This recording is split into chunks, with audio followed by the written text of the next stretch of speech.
Donc, dans cette partie, nous allons voir comment nous pouvons importer des données dans Excel en utilisant Power Query. Donc, Power Query, comme nous l'avons vu précédemment, c'est une extension intégrée dans Excel qui nous permet de fait d'importer des données provenant de plusieurs sources. L'exemple que je vais vous présenter ici, nous avons des données qui sont stockées au fait dans des fichiers texte. Donc, je vous montre un aperçu rapidement. Et voici mes deux fichiers, de juin et puis juillet. Donc, par exemple, si j'ouvre le fichier de juin, par exemple, c'est un fichier texte et les données sont structurées de cette manière. Et nous voulons avoir la capacité d'analyser au fait cette donnée. Donc, qui est possible en intégrant en fait cette donnée dans Excel. Et comment le faire? On peut utiliser Power Query dans cette option pour pouvoir intégrer ces données dans Excel. Ok, donc on retourne au fait sur Excel et pour accéder à Power Query, se trouve dans l'onglet données et toute cette partie récupérer et transformer des données, ça appartient au fait à Power Query. Et comme je vous l'ai dit précédemment, Power Query est intégré directement dans Excel dans la version 2016 et plus récente. Donc pour les versions antérieures, c'est-à-dire 2013, 2010, 2007, il fallait intégrer, il fallait installer au fait une extension à part entière pour pouvoir accéder à Power Query. Ok, donc ici à se parler, donc on va voir comment nous pouvons importer ces fichiers texte. Et pour ce faire, on peut aller dans l'onglet données, obtenir des données. Donc je clique ici et à partir de là, comme vous pouvez le constater, nous avons la possibilité d'importer des données provenant vraiment de plusieurs sources, comme vous pouvez le voir ici, à partir d'un fichier. Et également ici, on a des subdivisions, fichiers Excel, fichiers texte CSV, des fichiers XML, fichiers JSON, PDF et des dossiers. Et nous pouvons importer ces données à partir de bases de données également, comme SQL ou bien Access, des bases de données en ligne, Microsoft Azure, vous pouvez les voir ici, et également à partir de services en ligne, comme SharePoint et Dynamics 365, et ainsi de suite. Également à partir d'autres sources, c'est très merveilleux ici, vous pouvez le voir ici, à partir des sites web, nous pouvons importer des données, et à partir d'un tableau ou d'une place, ainsi de suite. Ok, donc on va se concentrer ici sur la première partie, à partir d'un fichier texte. Donc je clique, et après, au fait, je dois aller localiser où se trouve le fichier en question pour pouvoir importer ça dans Power Query. Donc voilà, Power Query est en train de faire son travail. On va patienter un peu et d'ici là, nous allons pouvoir accéder à Power Query. Souvent, ça prend du temps, comme vous pouvez le constater ici. Voilà. C'est bon, là maintenant, je vais juste aller localiser mon fichier en question. Ok, Power Query. Et mon fichier se trouve ici. Je vais prendre le premier fichier, le fichier de juin, et importer. Et voilà, j'attends que Power Query encore fasse son travail. Et normalement, ça devrait aller plus vite parce que c'est pas un fichier volumineux. Voilà. Et nous y sommes. Et nous voyons un aperçu des informations que nous essayons en fait d'importer dans Excel. Et ce qui est merveilleux ici, c'est que nous avons des options à partir de cet aperçu. Nous pouvons charger directement dans Excel si l'aperçu au fait nous convient parfaitement.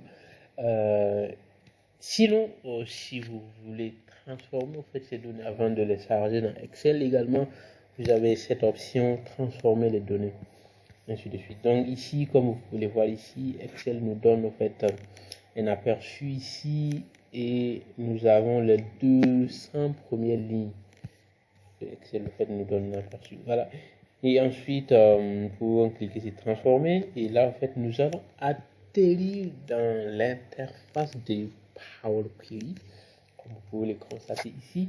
c'est un peu semblable à l'interface d'Excel avec quelques fonctionnalités qui diffèrent un peu d'Excel ici. Vous pouvez les constater, nous avons juste 4 onglets ici, mais qui contiennent beaucoup de fonctionnalités qui va au fait nous faciliter la vie dans l'utilisation d'Excel. Donc ici, nous avons l'onglet accueil, l'onglet transformer, l'onglet ajouter une colonne et l'onglet affichage. Et dans l'onglet accueil, nous avons un certain nombre de fonctionnalités que nous allons revenir plus tard, mais je vous montre juste un aperçu rapide au fait de l'interface de Power Query. Donc ici, nous avons les onglets accueil, transformer, ajouter une colonne, affichage. Et dans transformer, nous avons un certain nombre de fonctionnalités ici. Comme ici, nous pouvons supprimer des lignes, conserver des lignes. Nous pouvons également supprimer des colonnes, choisir des colonnes qu'on veut garder. Nous avons la possibilité de trier nos données. Nous pouvons fractionner des colonnes. Nous allons revenir sur ça plus tard. Nous pouvons grouper nos informations, remplacer des valeurs, fusionner des requêtes, ajouter des requêtes qui sont des fonctionnalités très utiles dans Power Query.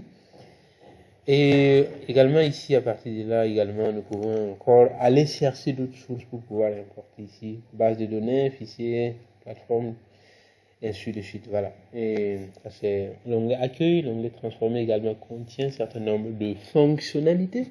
Donc, comme vous pouvez le voir ici, nous retrouvons encore quelques fonctionnalités un peu semblables, comme on a vu dans l'onglet accueil ici, comme regroupé par qui se retrouve dans les deux onglets, comme vous pouvez le voir ici. Et voilà, nous voyons également utiliser la première ligne pour les entêtes, transposer, inverser les lignes, compter les lignes, détecter le type de données. Très important, souvent. Nous pouvons détecter de façon automatique le type d'informations qui sont contenues dans chacune des colonnes ici. Voilà. Et nous avons rempli vers le haut, vers le bas, remplacer les valeurs, pivoter la colonne, dépivoter les colonnes, fractionner, formater, extraire des informations, statistiques également, très utile lorsque nous voulons une analyse un peu rapide au fait de nos informations avant de les charger dans Excel, standard également qui contient un certain nombre de fonctionnalités mais qui sont accessibles à partir de l'onglet accueil ici. Et date également permet d'obtenir un certain nombre d'informations comme année, mois, trimestre, semaine, ainsi de suite. Donc, onglet accueil, je vous montre rapidement également. Et voilà, nous pouvons ajouter des colonnes dans notre base de données, comme ici à partir des exemples qui fonctionnent un peu comme l'outil remplissage instantané dans Excel. Colonne personnalisée, appeler une colonne personnalisée. Ainsi de suite, nous avons colonne conditionnelle, très importante, colonne d'index, formater, extraire, statistique n'est pas disponible en fait dans l'onglet ajouter une colonne, mais il est disponible dans transformer. Vous allez voir un peu la différence. Nous avons des fonctionnalités qui se répètent en fait dans les deux colonnes. Et je vais vous montrer plus tard en fait la différence qu'on peut avoir en fait dans les fonctionnalités qui se répètent en fait dans les deux onglets. Donc standard également qui permet en fait de faire également des calculs comme multiplication, division, soustraction, ainsi de suite. Scientifique, donc également. Et plein d'autres fonctionnalités également qu'on peut utiliser. Comme date ici également qui va nous permettre en fait d'extraire certaines informations supplémentaires pour ajouter en fait à notre base de données. Et voilà, après l'onglet ici, nous avons également le ruban plutôt. Nous avons également la partie requête. Donc toute cette partie à gauche va au fait regrouper au fait les requêtes que vous importez dans Excel. Donc par la suite, si vous importez d'autres sources d'informations, ils vont se lister ici. Donc vos différentes requêtes vont se lister ici. Ensuite ici, vous avez un aperçu au fait des informations que vous essayez d'importer.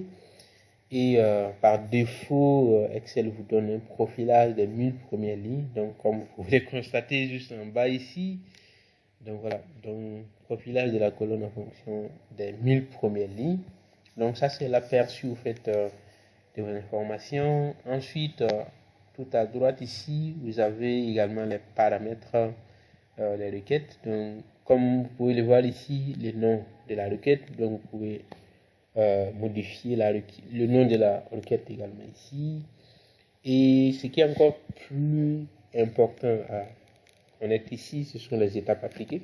Donc, toutes les transformations que nous allons faire en fait, dans notre base de données que nous essayons d'importer dans Excel vont se lister ici. Donc, vous voyez ici, lorsque nous avons essayé en fait d'importer les fichiers CSV, fichiers texte plutôt, donc il y a des étapes automatiques qui ont été appliquées par Power Query. Donc, vous pouvez en fait bien formater en fait notre donnée pour nous.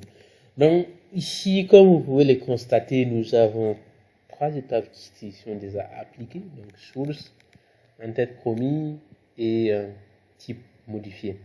Et ce qui est utile ici, c'est que nous pouvons repasser par toutes les étapes. Si jamais nous commettons une erreur, donc c'est facilement détectable. En fait, nous pouvons remonter les étapes pour pouvoir voir à quelle étape nous avons commise en fait l'erreur en question. Donc, par exemple, ici, si je clique sur source, en fait, ici, vous allez voir que au départ, en fait, nos données sont comme ça. Donc, Excel, en fait, a essayé, en fait, d'appliquer des transformations pour, en fait, mettre ça des informations de façon plus exploitable pour nous. Donc, comme vous pouvez le constater ici, la première ligne ici contient, par exemple, les en-têtes. Donc, à la base, c'est comme ça. Donc, ensuite, Excel a fait en-tête promis. Donc, il a pris la première ligne qui contient les en-têtes. Donc, il les a remontées pour les en faire des en-têtes. Donc, quand je clique sur en-tête promis, donc, vous pouvez le constater ici. Donc, la première ligne maintenant est devenue maintenant les en-têtes des colonnes. Et ensuite, Excel a essayé d'analyser les informations qui sont stockées dans chacune des colonnes ici et essayer de voir quel type d'information est stockée. Donc, par exemple, ici, vous le constatez, au fait, dans la première colonne, nous avons des dates. Deuxième colonne, nous avons des identifiants, donc c'est texte. Donc, troisième colonne, quantité. Donc, ici, nous avons des nombres. Et profit également, ce sont des nombres. Donc, ici, donc, quand je clique sur type modifié également, vous voyez, automatiquement, Excel a reconnu que ce sont des dates qui sont stockées ici. Donc, il a transformé ça automatiquement pour nous.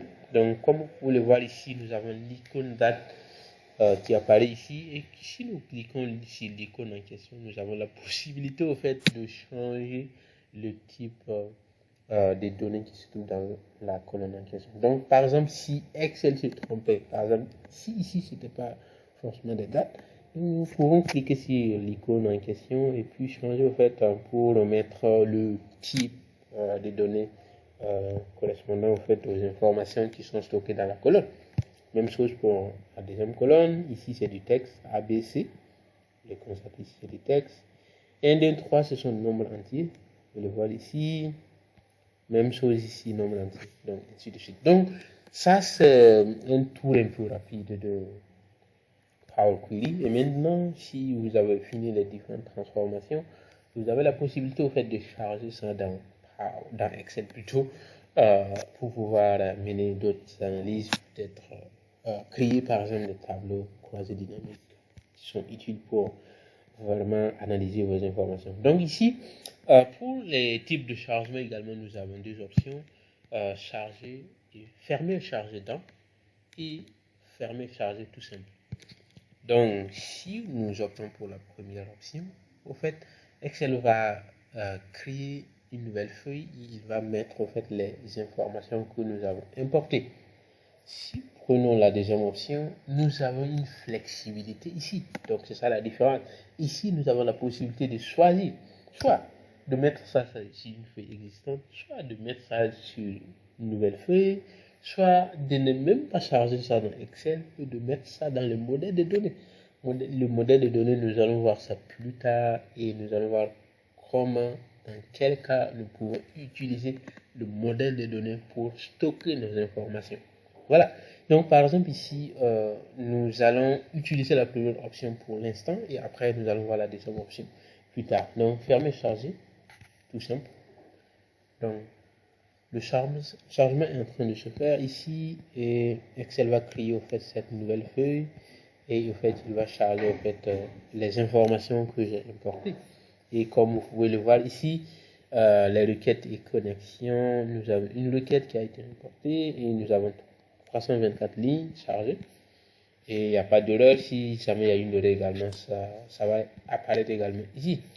Donc voilà, voici nos informations que nous avons importées à partir de notre fichier texte.